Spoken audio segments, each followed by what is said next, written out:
Rahul Bhardwaj is leading the charge on an idea called the Toronto Model of Philanthropy, which is a method of city building and philanthropy that the world is starting to sit up and take notice of. It's a model pioneered by the Toronto Foundation, where business and government come together at a table to work out the kind of wicked problems big cities like Toronto have these days. Using information provided by the Foundation's annual Vital Signs report, they develop solutions. Today, Rahul is not only the president and CEO of the Toronto Foundation, but the chair of all community foundations across Canada. He's a former lawyer, an ardent Caribbean vacationer, and a proud citizen of the beach where he lives with his wife, Ritu, and their two children, Chaya and Devin, all of whom are here with us tonight. Welcome. Rahul and the Toronto Foundation believe that the world needs more Toronto in order to succeed. So he is speaking to groups as far away as Belfast and Sao Paulo about why Toronto has become one of the most livable cities in the world and the hard work that's to be done in order that we continue with our extraordinary record. So please welcome a man with new answers to very big issues, Rahul Bhardwaj. Great to be here tonight. This is going to be fun, but I got to tell you, one of the most difficult choices I've had to make in recent memory is what am I going to actually read tonight. But I got to give you a bit of a wind-up that what brought me to the place that I'm going to share with you in a minute. And it has to do with my own background. So I moved from London, England to London, Ontario in the late 1960s, a good South Asian boy in southwestern Ontario. And to be a good South Asian boy, you had to aspire to be a doctor, an engineer, or a dentist. I failed miserably. If you ask my mother today, what did he study, she will tell you, it begins with the letter P. So ladies and gentlemen, I confess I studied philosophy. So when I went back to my roots to find out something that really moved me, that I wanted to share with you tonight, I went back into my roots of philosophy. So I started with, boy, wouldn't they love to hear Pericles' funeral oration from Thucydides' History of the Peloponnesian War? Said, no, they probably want to like me, so why don't I take a pass on that? I quickly moved into Brothers Karamazov on the Grand Inquisitor scene. This is probably not enough wine by 7 o'clock, so let's move on. I quickly moved ahead, went through 100 Years of Solitude, went into some other brilliant pieces, and then I said, you know what really moved me the most was a book that made me laugh. It took a very serious philosophy student, way too serious for my own good, and grounded me, introduced me to the absurd and the somewhat silly. So tonight, I'm very pleased to share with you a short story from Woody Allen's Getting Even. So I'm going to be introducing you to a short story called Spring Bulletin. It's all about that dance we do while we're at university and colleges with the crazy courses that we have to look at and the silliness behind them.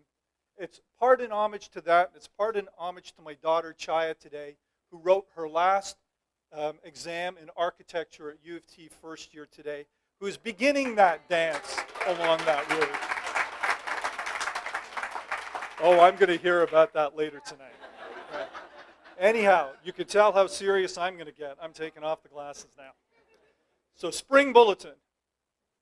The number of college bulletins and adult education come-ons that keep turning up in my mailbox convinces me that I must be on a special mailing list for dropouts. Not that I'm complaining. There's something about a list of extension courses that piques my interest with a fascination hitherto reserved for a catalog of Hong Kong honeymoon accessories sent to me once by mistake. Each time I read through the latest bulletin of extension courses, I make immediate plans to drop everything and return to school. You see, I was ejected from college many years ago, the victim of unproved accusations, not unlike those once attached to Yellow Kid Wild. For those who don't know, this was a famous con artist from Chicago. So far, however, I am still an uneducated, unextended adult, and I have fallen into the habit of browsing through an imaginary, handsomely printed course bulletin that is more or less typical of them all. Starting with the summer session, our first course, which will be economic theory. A systematic application and critical evaluation of the basic analytic concepts of economic theory, with an emphasis on money and why it's good. Fixed coefficient production functions, cost and supply curves, and non-convexity comprise the first semester, with the second semester concentrating on spending, making change, and keeping a neat wallet. The Federal Reserve System is analyzed, and advanced students are coached in the proper method of filling out a deposit slip. Other topics include inflation and depression, how to dress for each, loans, interest, and welching. Moving on to the history of European civilization. Ever since the discovery of fossilized Eohippus in the men's washroom at Siddons Cafeteria in East Rutherford, New Jersey, it has been suspected that at one time Europe and America were connected by a strip of land that later sank or became East Rutherford, New Jersey, or both. This throws a new perspective on the formation of European society and enables historians to conjecture about why it sprang up in an area that would have made a much better Asia.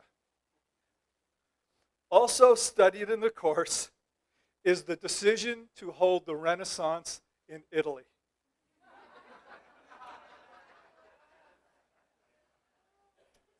Introduction to psychology, the theory of human behavior.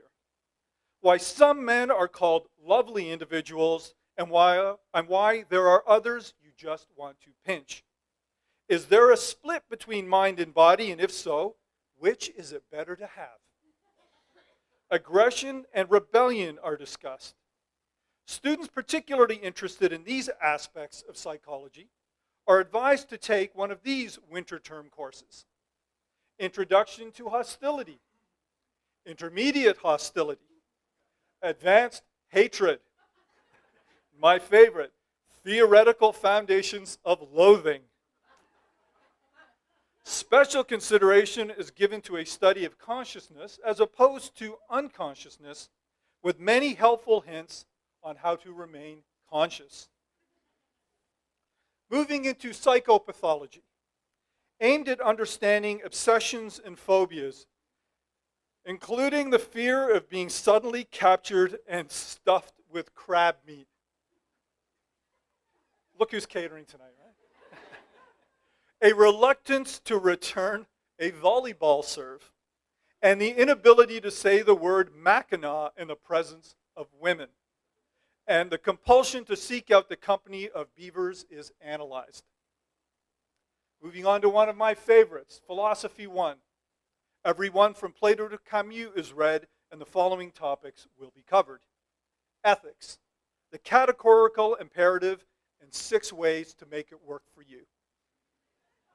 Aesthetics, is art the mirror of life, or what? Metaphysics, what happens to the soul after death, and how does it manage? Epistemology, is knowledge knowable? If not, how do we know this? The absurd. Why existence is often considered silly, particularly for men who wear brown and white shoes. Manyness and oneness are studied as they relate to otherness, and students achieving oneness will move ahead to two-ness. Philosophy, XXIX-B, Introduction to God.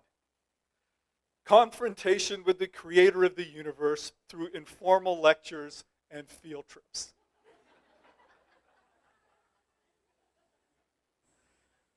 The new mathematics. Now, standard mathematics has recently been rendered obsolete by the discovery that for years we have been writing the numeral 5 backwards. This has led to the reevaluation of counting as a method of getting from 1 to 10. Students are taught advanced concepts of Boolean algebra, and formerly unsolvable equations are dealt with by threats of reprisals. I'm sure the math guys love that. Fundamental astronomy, a detailed study of the universe and its care and cleaning. The sun, which is made up of gas, can explode at any moment, sending our entire planetary system hurtling to destruction. Students are advised what the average citizen can do in such a case. They're also taught to identify various constellations, such as the Big Dipper, Cygnus the Swan, Sagittarius the Archer, and the 12 stars that form Lumides the Pant Salesman. Modern biology, how the body functions and where it can usually be found. Blood is analyzed, and it's learned why it's the best possible thing to have coursing through one's veins. A frog is dissected by students, and its digestive tract is compared with man's, with the frog giving a good account of itself except on curries. Rapid reading. This course will increase reading speech a little each day until the end of the term, by which time the students will be required to read the Brothers Karamazov in 15 minutes. This method is to scan the page and eliminate everything except pronouns from one's field of vision. Soon the pronouns are eliminated. Gradually the student is encouraged to nap, a frog is dissected, spring comes, people marry and die, Pinkerton does not return, whatever that means.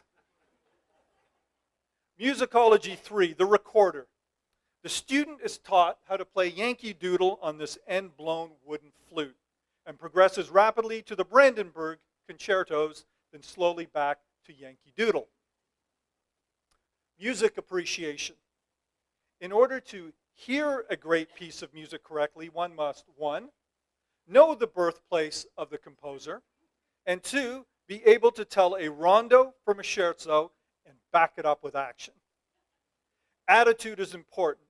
Smiling is bad form unless the composer has intended the music to be funny, as in Till Jugendspiegel, which abounds in musical jokes, although the trombone has the best lines. The ear, too, must be trained, for it is our most easily deceived organ and can be made to think it is a nose by the bad placement of stereo speakers. Other topics include the 4-bar rest and its potential as a political weapon. And my favorite, the Gregorian chant, which monks keep the beat. And writing for the stage. All drama is conflict. Character development is also very important, also what they say. Students learn that a long, dull speech is not so effective, while short, funny ones seem to go over rather well. Simplified audience psychology is explored. Why is a play about a lovable old character named Gramps often not as interesting in the theater as staring at the back of someone's head and trying to make him turn around? Interesting aspects of stage history are also examined. For example, before the invention of italics, stage directions were often mistaken for dialogue. And great actors frequently found themselves saying, quote, "John rises, crosses left." This naturally led to embarrassment and on some occasions, dreadful notices. The phenomenon is analyzed in great detail and students are guided in avoiding mistakes. Required text is A.F. Schulte's Shakespeare, Was He for Women? Moving on to the introduction of social work, a course designed to instruct a social worker who is interested in going out in the field. Topics covered include how to organize street gangs into basketball teams and vice versa. Playgrounds as a means of preventing juvenile crime, and how to get potentially homicidal cases to try the sliding pond. Discrimination, the broken home, and what to do if you are hit with a bicycle chain. And last but not least, Yeats and Hygiene, a comparative study. The poetry of William Butler Yeats is analyzed against a background of proper dental care. Course opened to a limited number of students. Well, what else would it be? The end.